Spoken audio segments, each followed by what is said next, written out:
नमस्कार। जय सिया राम, जय नीम करोली बाबा, जय देवराहा बाबा। मित्रों, आज के क्रमांक में भारत के एक सिद्ध संत पूज्य योगीराज ब्रह्म ऋषि देवराहा बाबा के बारे में जानते हैं। देवराहा बाबा के बारे में बात करते हैं। देवराहा बाबा एक ऐसे संत जो भूत, वर्तमान और भविष्य को जान लेते थे। एक ऐसे सिद्ध योगी जिनके बारे में आज हम इस वीडियो में बात करते हैं। देवराहा बाबा का जन्म अज्ञात है, यहाँ तक कि उनकी सही उम्र का आकलन भी नहीं है। वह यूपी के देवरिया जिले के रहने वाले थे। मंगलवार 19 जून सन 1990 को योगिनी एकादशी के दिन पूज्य बाबा ने अपने स्थूल शरीर का त्याग कर दिया था। पूज्य देवराहा बाबा के जन्म के बारे में संशय है। कहा जाता है कि वह करीब 900 साल तक जिंदा रहे। कुछ लोगों का मानना है कि बाबा 250 साल तक, तो कुछ लोगों का मानना है कि बाबा 500 वर्ष तक जीवित रहे। पूज्य देवराहा बाबा के बारे में कहा जाता है कि बाबा अपने पास आने वाले प्रत्येक व्यक्ति से बड़े प्रेम से मिलते थे और सबको कुछ न कुछ प्रसाद अवश्य देते थे। प्रसाद देने के लिए बाबा अपना हाथ ऐसे ही मचान के खाली भाग में रख देते थे और उनके हाथ में फल, मेवे या कुछ अन्य खाद्य पदार्थ आ जाते थे, जबकि मचान पर ऐसी कोई भी वस्तु नहीं रहती थी।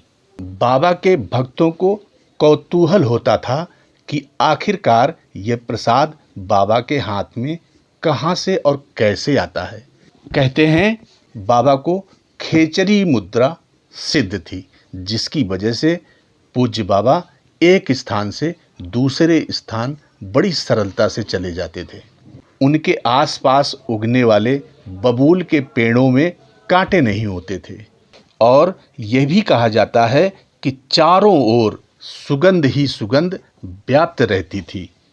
पूज्य बाबा के बारे में कहा जाता है कि बाबा जल पर भी चल लेते थे और अपने किसी भी गंतव्य स्थान पर जाने के लिए बाबा ने कभी भी सवारी नहीं की और न ही उन्हें कभी किसी सवारी से कहीं जाते हुए देखा गया। पूज्य देवराहा बाबा के बारे में ये भी कहा जाता है कि पूज्य बाबा यमुना के किनारे वृंदावन में 30 मिनट तक पानी में बिना सांस लिए रह सकते थे। उनको जानवरों की भाषा समझ में आती थी। खतरनाक जंगली जानवरों को बाबा पल भर में काबू कर लेते थे। पूज्य देवराहा बाबा के बारे में यह भी कहा जाता है कि बाबा को सब पता रहता था कि कब कौन कहाँ उनके बारे में चर्चा कर रहा है। इसे और सरल भाषा में कहें तो बाबा भूत, भविष्य एवं वर्तमान की भविष्यवाणी करने में सक्षम थे। यहाँ तक कि बाबा ने बहुत पहले अयोध्या में बनने वाले भगवान श्री राम के मंदिर की भविष्यवाणी कर दी थी। पूज्य देवराहा बाबा ने पहले ही कह दिया था, मंदिर बनने में कोई व्यवधान नहीं पड़ेगा। मंदिर बनने के समय कोई कठिनाई नहीं आएगी। सबकी सहायता से और सबके मन से वह मंदिर बन जाएगा और मंदिर समय आने पर बन भी गया। प्रत्यक्षदर्शी के अनुसार बताया जाता है कि एक बार वृंदावन में यमुना पार देवराहा बाबा का डेरा जमा हुआ था। प्रधानमंत्री राजीव गांधी को बाबा के दर्शन करने आना था। आला अफसरों ने हेलीपैड बनाने के लिए वहां लगे एक बबूल के पेड़ की डाल काटने के निर्देश दे दिए। भनक लगते ही बाबा ने एक बड़े पुलिस अफसर को बुलाया और पूछा कि पेड़ को क्यों काटना चाहते हो। अफसर ने कहा, प्रधानमंत्री की सुरक्षा के लिए जरूरी है। बाबा बोले, तुम यहाँ अपने पीएम को लाओगे, उनकी प्रशंसा पाओगे, पीएम का नाम भी होगा कि वे साधु संतों के पास जाते हैं, लेकिन इसका दंड तो बेचारे पेड़ को भुगतना पड़ेगा। वह मुझसे इस बारे में पूछेगा तो मैं उसे क्या उत्तर दूंगा? नहीं, यह पेड़ नहीं काटा जाएगा। अफसरों ने अपनी मजबूरी बताई और कहा इसकी एक टहनी ही काटी जानी है, मगर बाबा थोड़ा भी राजी नहीं हुए। बाबा ने कहा यह पेड़ होगा तुम्हारी निगाह में, मेरा तो ये सबसे पुराना साथी है, दिन रात मुझसे बतियाता है, यह पेड़ नहीं कट सकता।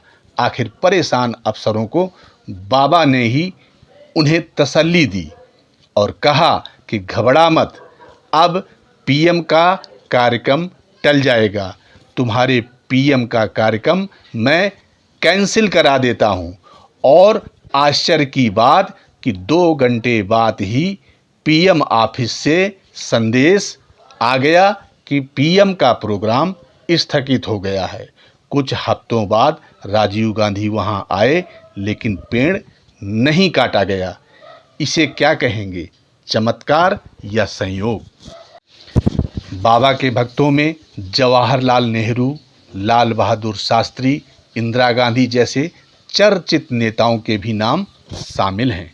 पूज्य देवराहा बाबा एक साथ 2 अलग अलग स्थानों पर भी प्रकट हो सकते थे।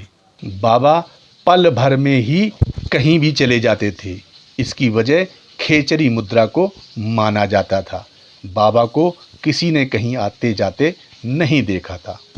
बाबा बिना कहे सुने ही अपने पास आने वाले भक्तों की समस्याओं और उनकी मन की बात जान लिया करते थे। कहा जाता है कि बाबा ने अपनी देह त्यागने के 5 वर्ष पहले ही मृत्यु का समय बता दिया था और अचानक 11 जून 1990 को उन्होंने दर्शन देना बंद कर दिया। लगा जैसे कुछ अनहोनी होने वाली है। मौसम तक का व्यवहार बदल गया। यमुना की लहरें तक बेचैन होने लगी। मचान पर बाबा त्रिबंध सिद्धासन पर बैठे ही रहे। 19 जून को मंगलवार के दिन योगिनी एकादशी थी। आकाश में काले बादल छा गए। तेज आंधियां तूफान ले आईं। यमुना जैसे समुद्र को मात करने पर उतावली थी।